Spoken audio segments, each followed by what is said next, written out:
Now, I do have a burning question for you. Mm-hmm. There were some good players in the event. Mm-hmm. Should PGA Tour player Wes Bryan have been allowed to play? People were getting some people were getting very uppity at this. And I know on like No Lane Up podcast, like they had a bit of a go at Wes as well. For me, I think it was great that he was there. I mean, it's a tournament that we played against each other, yes. 16 players all wanted to be in that Final Four and getting through. And Wes, obviously a great player, didn't manage to get through to that Final Four. And people were saying, well, he's a PGA Tour winner. Yes, he makes videos, but it's silly that he was in this event. It doesn't matter. Like this doesn't.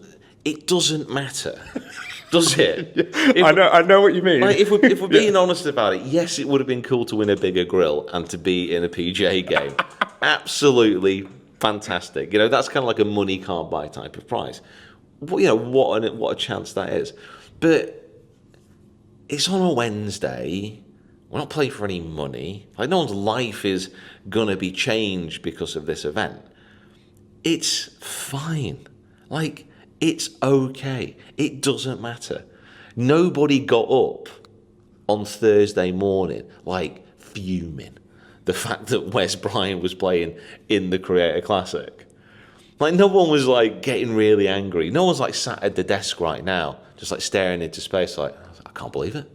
Can't believe they let him play. I can't believe they let him play. What were they thinking? It's shocking. Yeah. Like it's fine. It's fine. And Wes is a great guy, and having him part of an event like this adds a lot more to it than it takes away. Yeah, I'll take that. Now, and the other thing is that we should remind everyone that also Luke Kwon has won a PGA Tour event in China, Asia somewhere. I've won a PGA event at Marsden Park. There we go. Brad has played in the Masters. Like, come on. I think the other angle to think about it is that if you're going to open it up to, everyone who has a YouTube channel, does that mean that Bryson can play? Does that mean that Podrick Harrington can play? Yeah, should have got Podrick. Yeah, that would have been so good. But everyone's got their own stories. Like Tyler from Dude Perfect. Tyler from Dude Perfect has nailed a basketball shot from like 10,000 feet out of a helicopter. He's thrown a frisbee at Augusta. Like he's played Augusta as well. with a snooker cue. So, should he have played? Yeah. Anything in this kind of event is permissible because it's not been done before. Like it's fine. Like we can find a format that if we want like a real competition of everyone off like the same ability levels type of thing, then fine. But that's not how competition works either. Like Wes being there, he's a good player. Cool. Well, let's try and beat him then. And Luke, who's also a good player, managed to do that. And he managed to do that starting with a double bogey as well. Yeah, so let's talk through our group quickly because we were very happy with our group. Yeah. Because I think that mindset of we're here to have a great time, we're here to entertain, we're here to enjoy ourselves. Yes, we're playing in a competition and there's a grill up for grabs, but we're here to enjoy the day. It's cool to meet fans. It's cool to like a load of people who came up and said they loved the podcast, loved the channel. It's great. And we were very happy with the fact that we got a group of people who also had the same kind of mindset. Yeah, cool. Talk us through our group. Talk us through playing with the guys we got to play with. Yeah, so we have Luke, who we've obviously played and filmed with before. He's just he's a really, really good golfer.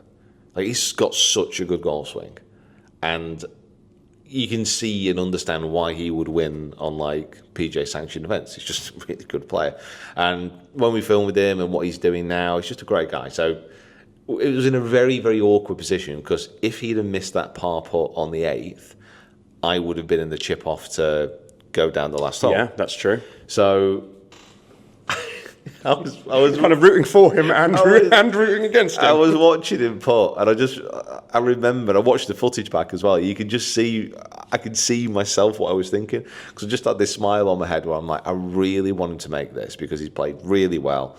I want him to get through, I want him to do really well. And there's just a voice in my head that's like, miss. Please. Just like, I kind of want you to miss it, Luke. Yeah. I want Luke, I love you, but please miss. I really want a chance here. Come on, give it a miss. Yeah. Because if he'd have missed that putt, and it was funny because he had a birdie putt, he blazed it well past. He said after he hit it, he said, "Well, there's my chance gone." And then he goes like absolute balls of steel to hold that putt. Because if he'd have missed that, it'd have been me, it'd been Micah in there as well. Brad potentially, I think. Brad, yeah. There was a few people who were Finished counting on even him, par. counting on him missing that. So it was great. And obviously, he went through to win. And then Micah, who I was really, really happy actually that he played well. Because he's a good golfer. There's no doubt about that. But certainly the stick he got after the cue at Myrtle Beach, and he seems to be unfairly targeted when he plays poorly. Now, with my new fresh mindset about not letting the outside noise affect you, yada yada yada, it's fine in theory, but like eventually, if people are just like literally chirping at you all the time about how bad you are, you shouldn't be making the content because you're not a good golfer, blah blah blah blah blah, it's going to get to you eventually. And I was just really happy that he played well, hold some great putts, and was right in there.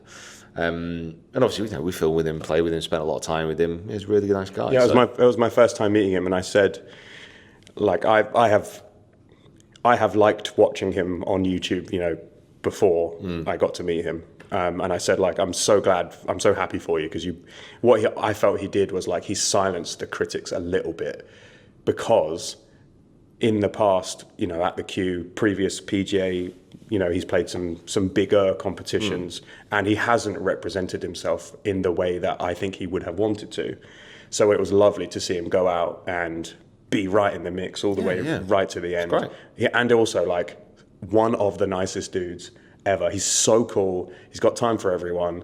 He's great. I really, really enjoyed it. Well, there's so many as well. Like everyone that we've met over the course of the last few days that we hadn't met previously as well.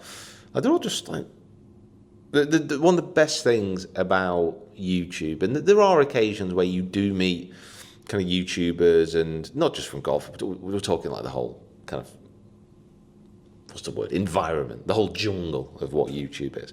And you do meet some people and you're like, he might be a bit of a dick.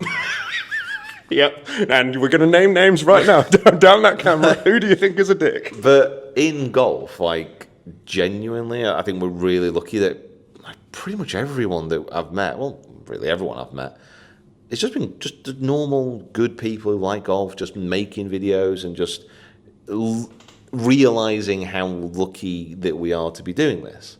So, to have everyone like that in that environment is great. And like I said, I just think Micah sometimes get unfairly criticised for like having a few bad games of golf. Like it's not the end of the world. He is very, very, very good. Yeah, exactly. And then last member of our group, Mack Badger, we filmed with before, like know him now. He's a great guy. Love him.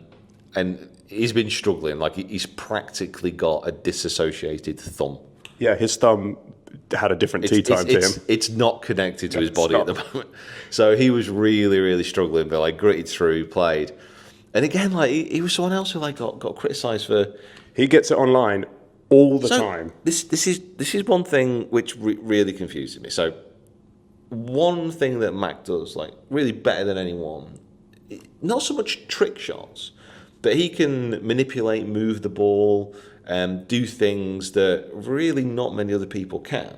So he was hitting a right-handed driver left-handed. He was like flipping upside down, so the toe was on the ground behind the ball, and then he was just like smoking this thing kind of all over the course. Yeah, he had a couple of bad shots, but he also almost drove it past me on that par 5 down the hill. Yeah. The thing is, he also has played some, he's very, very, very good. He's really, really good.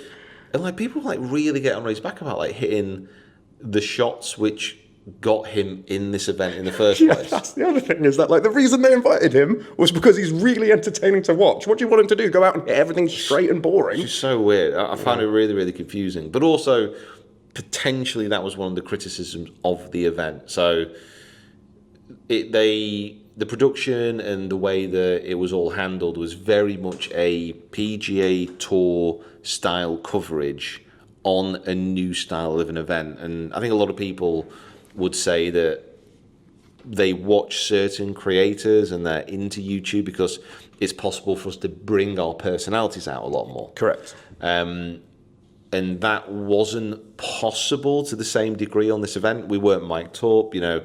It was a tournament, so they were filming lots of different people, lots of different places, lots of different shots. So maybe that was one of the criticisms. But yeah, for Mack, like literally getting into this event because of the content he makes, and the content he makes is to a large degree based around how he can manipulate a golf ball through the air and do these kind of trick shots. It was silly. It would have been weird if he didn't do that. Yeah, imagine if I had said this to him, was like, in theory, he could go out and challenge.